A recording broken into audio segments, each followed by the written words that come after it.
Nagsimula sa isa, naubos ang 5, hanggang umabot ng 15. Pagdating ng 20, hindi na makatayo. Busog, lubog na sa pagkaupo. Yan na nga ba sinasabi, hindi naman babae.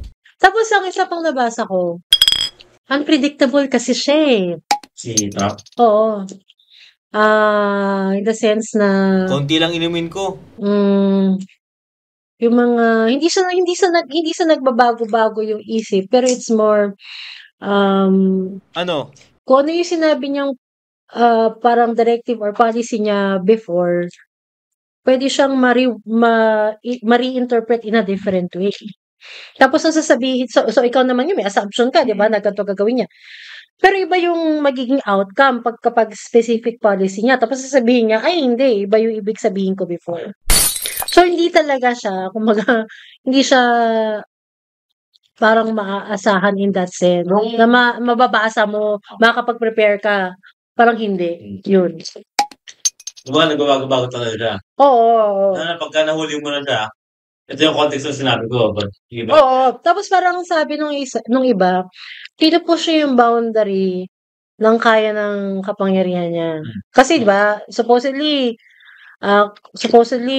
may checks and balance, diba? May Supreme Court sa kanila, may Congress and Senate sa kanila. Kumbaga dapat yan, para they monitor each other, lalo na yung gagawin ng executive. Pero dahil nga yung Supreme Court justices nila, karamihan. Isa pa tayo o banlaw na? Kumbaga pabor na sa kanya. Ilan ang pinasok ni ano ron eh, kahit nung time ni Biden, ilan yung napasok doon nung dating Senate President, yung Mitch McConnell doon. Basta marami silang nailagay doon na Supreme Court Justice na boboto in their favor. So yung yung control nun sa gagawin ni Trump, medyo, kaya nga si Trump ngayon, yung niya, mapupush niya further and further. Which would mean, yung mga personally, parang may favor sa kanya, like mga billionaires, yung interest talaga nila ang pwede niyang i-push. Kahit mali na. Huy, ano yan? Ayun. Connection eh. Connection. Saka pera yun eh. Pera yun. So imagine mo, hindi siya nakulong. Dapat nakulong na siya. Hindi siya nakulong. Siya talaga yung, gusto talagang gawin presidente ng majority. Number 1. Parang Duterte lang yung ma'am eh. Noong 2016, sa Paul, nasa US kayo nandito. Nandito ako. So yung effect sa Pilipinas ng pagkakaupo ni Trump, kahit sa mga napanggit natin, no? Meron pa ba kayong naiisip na parang, kasi madalas ko naririnig, parang hihina na yung allied forces ng Pilipinas sa ng US. For China, sa West Philippine Sea. Tapos yung economy, dahil nga nagkakat siya ng ties, dahil gusto niyang pinaalis niya yung mga immigrants eh. Basta pa yun, yung mga remittance. Pwedeng mabawasan. Pero yun, kung mababawasan yung mga remittances, hindi yun agad-agad, feeling ko. Kasi, hindi naman yun agad, hindi man yun parang lahat sila uwi na agad. Kumbaga proseso rin yan. Although may nabasa ako na may damputan na raw na nagaganap eh. So, ano mga niladampot? Mga TNT. Mga ganon. May parang ganon yung... Pero syempre comment lang yun sa mga comment section noon. Wala siyang... Walang proof. Tapos naisip ko parang OA naman ito. Wala pa kayo sa linggo. Naka-organize agad ng damputan doon. Ganun din yung Duterte noon? Duterte effect? Oo. Parang 2 weeks pa lang si Duterte. Ang linis na sa Pilipinas. Ganun. Yung mga government services. Okay na. Naalala ko yan. Okay na. Parang ang bilis na agad ng BIR or something like that. Mga business permit, mabilis na agad. Sige, fine. Anyway. Ganun time na yun, nasa UAE ako noon eh. Siguro nakikibalita ako. Bus na pulutan eh. Malinis na dito. Ang linis sa kalsada. Wala nang tambay. Wala nang nakahubad. Ano talaga? Bawal magkubad. Huy, ano yan? So, pag marami nakahubad. Sa mga tambay, di ba? So, ibig sabihin, pag marami nakahubad, may peace and order problem pag marami nakahubad. Nakakainis. Hindi pwede mainit lang. Diba? Mainit lang. O Duterte. nagtitipid sa labahin. Parang ganun din silang dalawa eh.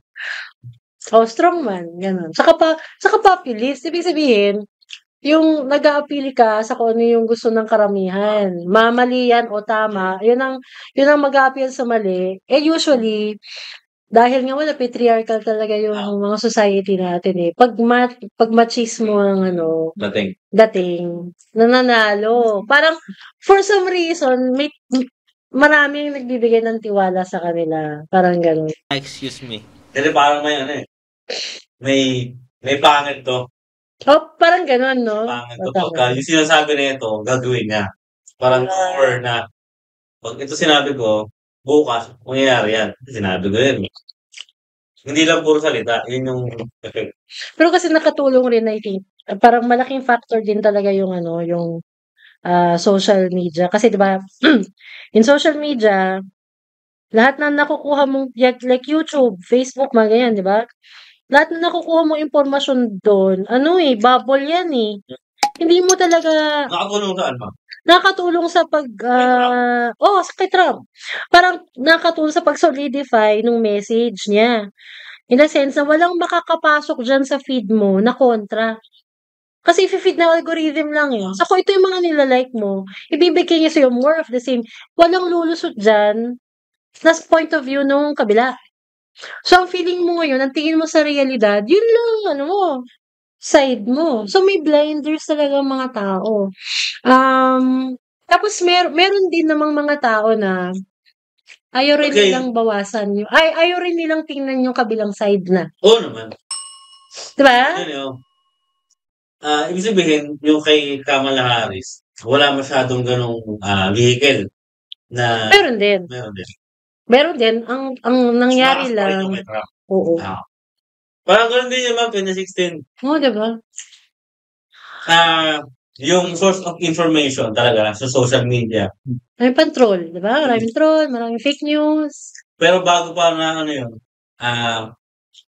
US nagsabi na mga susunod na eleksyon, social media talaga yung magmamanipulate. Kasi aside sa dayaan, sa vote count, sa bilangan ng boto, Wala naman. kasi yung misinformation talagang laganap eh. Yun, yung troll. Ang dami nang nagsalita dyan na binabayaran sila, ilang 500 email address, tapos 500 na SIM card, mga ganun. Tama. Ilang cellphone yun. Magkano sila per month? Parang 50,000 or 60,000. So, totoo talaga yung troll. So, yung kinakwento niya, ma'am, parang wala na siya pinagkaiba sa 2016 na Pilipinas na elections. Siguro ang difference lang yung mga platforms kasi ang may nabasa ako na ang hindi nila na forecast na malaking